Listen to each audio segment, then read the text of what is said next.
Borders को अपनी जान देकर सुरक्षित करने वाले लोग, जब उन लोगों को ठेके पर भर्ती किया जाएगा, ठेके पर सैनिक बनाए जाएंगे और फिर उनको ना पेंशन मिलेगी, ना दूसरा कोई रोजगार मिलेगा, और फिर वो हथियार चलाना सीख के जब वापस आएंगे, फिर वो इस देश में क्या कोहराम मचाएंगे। जब उनको बेरोजगारी से जूझना होगा, जब उन्हें गरीबी से जूझना होगा, जब उन्हें निजीकरण से जूझना होगा। मंत्री बन के सरकार चला रहा है और 24 साल का नौजवान रिटायर हो जाएगा, उसको पेंशन नहीं मिलेगी, उस दौर में हम लोग एकजुट हो रहे हैं। तो जो ये वो दौर है जहां आप देखेंगे पहला ही जो मकसद लिखा है बढ़ता हुआ निजीकरण।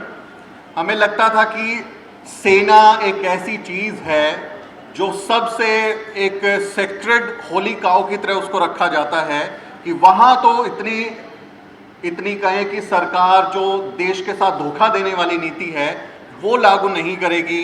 हमारी सीमाओं की रक्षा करने वाले लोग, हमारे बॉर्डर्स को अपनी जान देकर सुरक्षित करने वाले लोग, जब उन लोगों को ठेके पर भर्ती किया जाएगा, ठेके पर सैनिक बनाए जाएंगे और फिर उनको ना पेंशन मिलेगी, ना दूसरा कोई रोजगार मिलेगा, और फिर वो हथियार चलाना सीख के जब वापस आएंगे, फिर वो इस देश में क्या कोहराम मचाएंगे। जब उनको बेरोजगारी से जूझना होगा, जब उन्हें गरीबी से जूझना होगा, जब उन्हें निजीकरण से जूझना होगा, जब उनके पास कोई डिग्री नहीं होगी तो उन्हें कोई कॉरपोरेट वर्ल्ड में कोई एक्सेप्ट नहीं करेगा, कहीं उन्हें कोई काम नहीं मिलेगा, तब क्या होगा।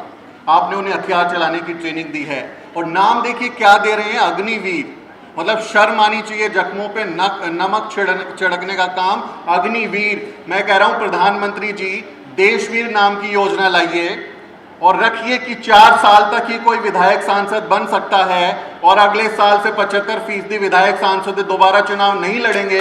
रिटायर कर दीजिए, उनको एक पेंशन भी मत दीजिए, जो फंड आप इकट्ठा करेंगे 5-10 लाख वो दे दीजिए, वो भी उनके युवाओं की तरह, नौजवानों की तरह नए व्यवसाय ढूंढेंगे। उन्हें सस्ता लोन देने की भी सुविधा शुरू कर दीजिए, उन्हें ब्याज मुक्त कोई सुविधा दे दीजिए, वो भी नए धंधे शुरू कर लेंगे जैसे आपने इस देश के युवाओं के लिए शुरू किया है।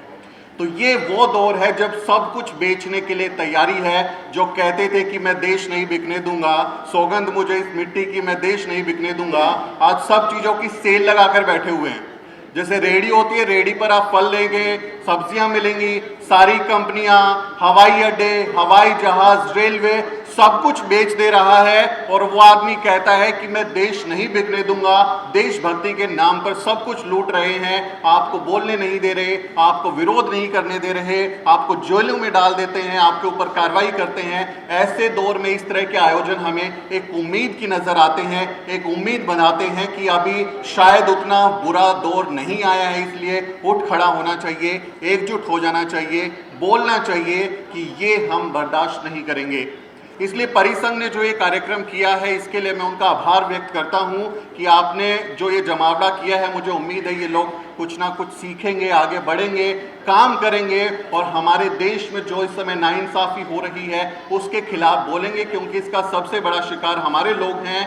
सबसे ज्यादा हकमारी हमारे लोगों की होती है, SC ST OBC माइनॉरिटी समाज, पसमानदा समाज के लोगों के खिलाफ जो एक षड्यंत्र बनाया जा रहा है, और ये षड्यंत्र हमें RSS की तरफ भी लेके चलता हुआ दिखता है। मैं तो इस बात की भी आशंका जाहिर करता हूं, इस मन से बड़ी जिम्मेदारी के साथ बोल रहा हूं कि आपके लोग सरेआम भारत के संविधान की धज्जियां उड़ाते हैं, उसको जलाते हैं, उसकी प्रतियां जलाई जाते हैं, धर्म संसद के नाम पर नरसंहार का आह्वान करते हैं और नया संविधान लागू करने की कोशिश करते हैं। कहीं ये साजिश तो नहीं हो रही कि RSS की सारी मंडली को हथियार चलाने की ट्रेनिंग 4-4 साल की दे दी जाए और बाद में आपका मिलिशिया का दौर आए और आप उनको हथियार देके हमारे ही खिलाफ इस्तेमाल करें। इस बात की भी आशंका है हमें आपसे। तो हमें ये इस क्रिटिकल टाइम में, इस बहुत इंपॉर्टेंट समय में इस बात को समझना होगा कि ये सिर्फ एक फैसला नहीं है, हम सबके ऊपर बहुत पीढ़ियों तक को उस पर प्रभाव डालने के फैसले होते हैं। तो हमें ये बात समझते हुए जिम्मेदारी के साथ अपना काम करना चाहिए। क्योंकि मैं मीडिया से भी जुड़ा हूँ और मीडिया पर हमारे साथी मीना कोतवाल और शंभू ने बहुत शानदार बात कही। आप लोगों से गुजारिश है कि बहुजन मीडिया को मजबूत बनाएं। आप में से कितने सारे लोगों ने नेशनल दस्तक को सब्सक्राइब किया है? कितने लोग न्यूज़ वीक को जानते हैं? कितने लोग मीना कोतवाल के चैनल को जानते हैं? द मूक नायक, कितने लोग हमारे नवीन भाई के आर्टिकल 19 को सब्सक्राइब करते हैं। फ्री में होता है, कुछ नहीं करना, कोई पैसा नहीं देना, सिर्फ ये समर्थन देना है कि जो अंबेडकर नामा हमारे रतनलाल साहब तो जेल में घूमे आए, उसकी वजह से ये लग रहा है कि फेसबुक पोस्ट की वजह से गिरफ्तार हुए थे, ये जो काम कर रहे थे उसकी वजह से गिरफ्तार हुए थे। तो फ्री में करना है आपको, अपने लोगों का समर्थन, कोई पैसा नहीं देना, कुछ नहीं देना, समर्थन कीजिए। और जो हमारे हमसे पहले जो है डॉक्टर उदित राज जी ने एक शानदार बात कही, जब मैं उनको सुन रहा था, कि जो लेग पुलिंग हम लोग करते हैं, हमें बाकी लोगों से तो बाद में लड़ना है, पहले अपने लोगों से लड़ना है। पहले हमारे लोग बोलेंगे अरे वो कांग्रेस में हैं, वो बीजेपी में हैं, अब आप जवाब दीजिए, अगर वो वहां ना हो तो क्या आपकी अपनी पार्टियां उनका स्वागत करने के लिए बैठी हैं? क्या आपकी पार्टियां उनको एक्सेप्ट करने के लिए बैठी हुई हैं? आपके लोग कहां जाएंगे?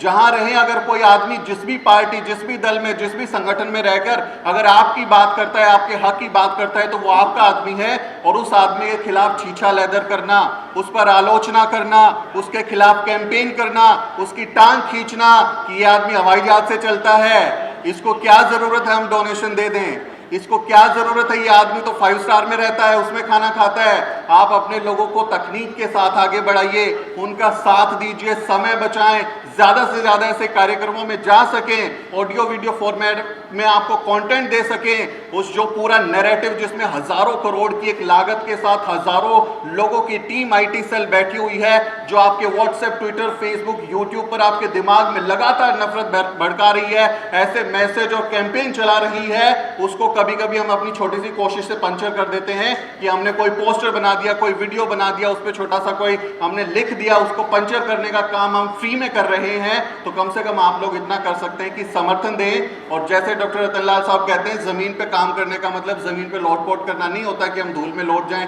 तभी आपको लगेगा कि दलित जो हैं वो जमीन पर काम करने वाले लोग हैं। बाबा साहब ने जमीन से उठाने के लिए संघर्ष करके हमको इस लायक बनाया है कि हम हवाई जहाज में भी उड़े, एसी के भी उसमें भी जाएं, अच्छे कपड़े पहने, अच्छा मोबाइल इस्तेमाल करें, महंगे हम एडिटिंग सॉफ्टवेयर खरीदेंगे, अच्छे कंप्यूटर खरीदेंगे, अच्छा कैमरा इस्तेमाल करेंगे, अच्छे ग्राफिक्स बनाएंगे और शानदार कंटेंट बना के मनुवादी मीडिया को जवाब देंगे। तो उसके लिए हमें जरूरत है आप लोगों की, आप समर्थन करें और टांग खींचना बंद कर दीजिए। बहुत गालियां हमें अपने लोगों से ही मिलती हैं, उन लोगों से बाद में लड़ते हैं, पहले अपने लोगों से हमें गाली खानी पड़ती है। तो उसको देख के बहुत बार निराशा भी होती है कि जिन लोगों के लिए काम कर रहे हैं, जिन लोगों के लिए आप बोल रहे हैं, वही आपके बारे में कैंपेन चला रहे हैं, उल्टा सीधा बोल रहे हैं, विस्तार के साथ वो क्या क्या चीज़ें बना के लिख के डाल देते हैं। तो वो निराश करने का काम मत करें, अपने लोगों का साथ दें। मैं हमेशा इस बात को बोलता हूं कि मैं, यदि मेरे समाज का कोई व्यक्ति है, मेरे समाज का कोई व्यक्ति किसी भी पार्टी, किसी भी दल में कुछ भी कर रहा है, अगर मैं उसके समर्थन में नहीं लिखूंगा तो मैं उसके खिलाफ भी नहीं लिखूंगा, क्योंकि मेरा आदमी है। आज क्या मजबूरी में वो किस दल में, किस संगठन में काम कर रहा है, कल को वो आदमी जब जरूरत पड़ेगी तो मैं उम्मीद करता हूं कि हमारे साथ खड़ा होगा। इसलिए कम से कम अपने लोगों के अगर खिलाफ, आप उनके पक्ष में कुछ नहीं लिख रहे हैं, उनके समर्थन में कैंपेन नहीं चला रहे हैं, तो कम से कम उनको गालियां देना बंद कर दीजिए, उनको उनकी टांग खींचना बंद कर दीजिए, उनके खिलाफ नैरेटिव चलाना बंद कर दीजिए, क्योंकि वो कहीं ना कहीं आपके समाज का काम कर रहे हैं और वो पर्दे के पीछे भी आपके लोगों की मदद करते हैं। हम लोग जानते हैं किस तरह से उन संगठनों में, पार्टियों में रहकर भी वो कुछ कुछ अपने लोगों की मदद करते हैं। जब आपके लोग वहां होंगे ही नहीं, जब वहां आपका कोई प्रतिनिधि होगा ही नहीं जो अंबेडकरवादी नहीं होगा, तब आप क्या करेंगे, ये भी समझने वाली बात है। मौके नहीं मिलते, बार बार जिन लोगों को मिले हैं वो शानदार काम कर रहे हैं, इसलिए उनकी आलोचना करने से कोई फायदा नहीं होगा। आखिरी बात बस मैं ये कहूँगा कि मीडिया के भरोसे आप मत रहिएगा कि जो टीवी अखबार की बात शंभू भाई और मीना कर रहे थे कि वहाँ से कुछ बदलाव होने वाला है, वो प्रचार है। वो उनको बता दिया जाता है, शाम को व्हाट्सएप पे मैसेज आ जाता है किस पे 5 बजे आपको दंगल करना है, ताल ठोकनी है, और किस पे आपको कौन से प्रवक्ता से क्या बुलवाना है। वो सब वहाँ हेड ऑफिस से जो है वो चैट आ जाती है। आपको मालूम होगा अर्नब गोस्वामी और प्रकाश जावड़ेकर की जब वो चैट लीक हुई थी तो उसमें क्या था, वो क्या जिक्र कर रहे थे। वो घोषित है कि वहाँ से सब कुछ डिक्टेट होता है, लेकिन उस पर भरोसा हमें नहीं करना, उस नैरेटिव में नहीं फंसना, मीडिया पर बिल्कुल भरोसा नहीं करना। बहुजन मीडिया ही आपकी अपनी ताकत है, को आगे बढ़ाइए, समर्थन कीजिए। हमारे जो लोग इस निजीकरण के खिलाफ इस न्यायपालिका में आरक्षण के खिलाफ, ये मनुवाद का जो पूरा ढांचा है उसके खिलाफ, न्यायपालिका में आरक्षण के लिए, यूनिवर्सिटी में हमारे प्रोफेसर्स की भर्ती के लिए, आरक्षण को बचाने के लिए, जातिवार जनगणना के लिए, आदिवासियों पर होने वाले हमले के खिलाफ जो आदमी साथ में खड़ा होकर आवाज उठाता है, अगर आप उसके साथ खड़े नहीं होते तो उसकी टांग मत खींचिए, उसको लड़ाई लड़ने दीजिए और मुमकिन हो तो उसका साथ दीजिए। यही मेरी अपील है।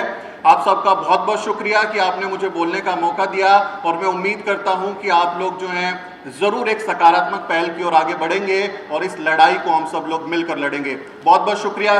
जय भीम, जय मंडल, जय जौहार। नेशनल दस्तक की आपसे गुजारिश है कि अगर इसको बचाना चाहते हैं तो नेशनल दस्तक को सब्सक्राइब करने के लिए रेड कलर के सब्सक्राइब बटन को दबाएं, फिर बेल आइकन की घंटी दबाएं।